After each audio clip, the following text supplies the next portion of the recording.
وجاءنا رمضان باليمن والإيمان تسمو بنفحته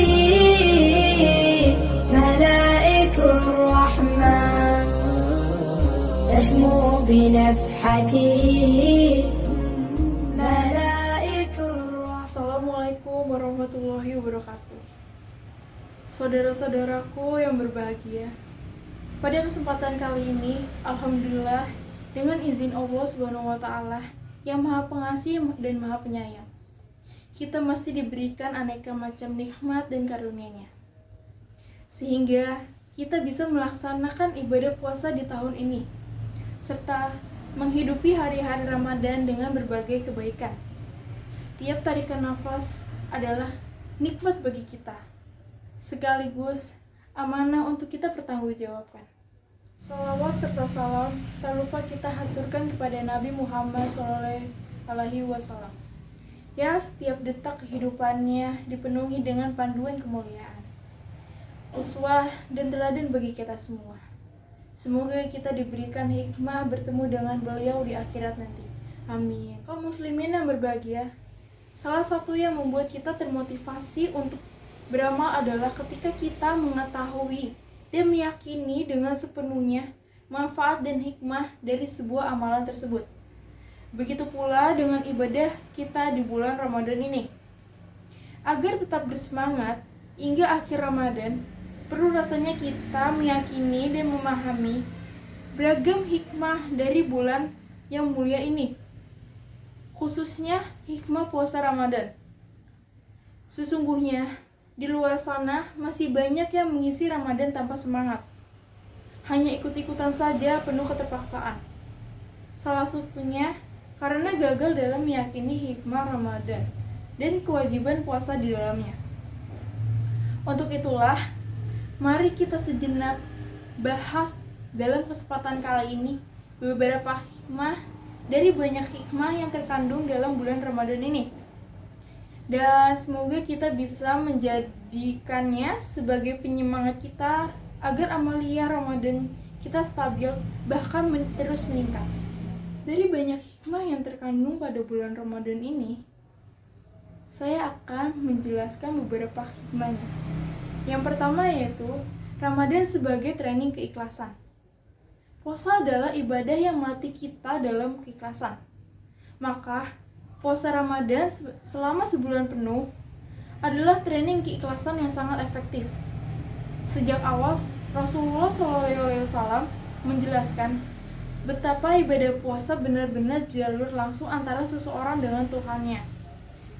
Maka, puasa menjadi ibadah yang begitu mulia, karena langsung dinilai oleh Allah yang Maha Mulia. Beliau meriwayatkan firman Allah Subhanahu wa Ta'ala dalam sebuah hadis qudsi, yaitu setiap amal manusia adalah untuknya kecuali puasa.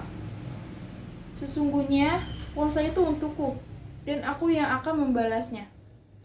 Ibadah puasa melatih kita untuk ikhlas dalam arti yang paling sederhana, yaitu beramal hanya karena Allah Subhanahu wa Ta'ala, mengharap pahala dan keridhoannya. Artinya kita dipaksa untuk ikhlas menjalani itu semua hanya karena Allah Subhanahu wa Ta'ala. Dan yang kedua ada Ramadan sebagai training keistiqomahan. Momentum Ramadan yang penuh dengan berbagai macam amalan dari pagi hingga malam hari, mau tidak mau, suka tidak suka, akan membuat seorang melatih untuk istiqomah dalam hari-hari selanjutnya. Kita semua benar-benar menjadi orang yang sibuk dalam bulan Ramadan. Dan yang ketiga ada Ramadan sebagai training ihsan. Syariat kita telah mengajarkan untuk optimal atau ihsan dalam setiap ibadahnya, tak terkecuali dengan ibadah puasa Ramadan. Setiap kita diminta untuk meneliti hari-hari puasa dengan penuh ketelitian. Rasulullah SAW telah mengingatkan betapa banyak orang yang berpuasa akan tetapi tidak mendapatkan puasanya, kecuali hanya rasa lapar saja. Dan betapa banyak orang yang menjalankan sholat malam, akan tetapi mereka tidak mendapatkan sholatnya, kecuali hanya begadang.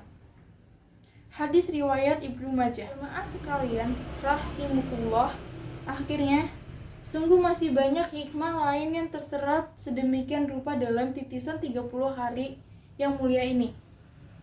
Tidak ada pilihan lain bagi kita kecuali mengais hikmah-hikmah tersebut dari hari ke hari selama bulan Ramadan ini.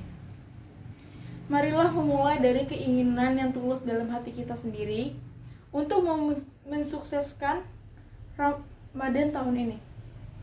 Lalu diikuti dengan kesungguhan dalam mengisinya, bahkan hingga saat hilal Syawal menjelang. Agar kegembiraan yang dijanjikan bisa kita dapatkan, Rasulullah SAW bersabda, bagi orang yang berpuasa akan mendapatkan 2 kegembiraan, yaitu kegembiraan ketika dia berbuka dan kegembiraan ketika dia berjumpa dengan Robnya. Hadis riwayat Bukhari. Demikianlah uraian yang dapat saya sampaikan. Semoga bermanfaat bagi kita semua. Saya mohon maaf yang sebesar-besarnya atas segala kekurangan. Kebaikan datang dari Allah dan kesalahan datang dari saya, selaku manusia biasa yang tak luput dari lupa, salah, dan dosa. Demikianlah kiranya, dan akhir kata saya haturkan terima kasih. Wabillahi taufiq wal hidayah. Wassalamualaikum warahmatullahi wabarakatuh. وجاءنا رمضان باليمن والإيمان تسمو بنفحته ملائك الرحمن تسمو بنفحته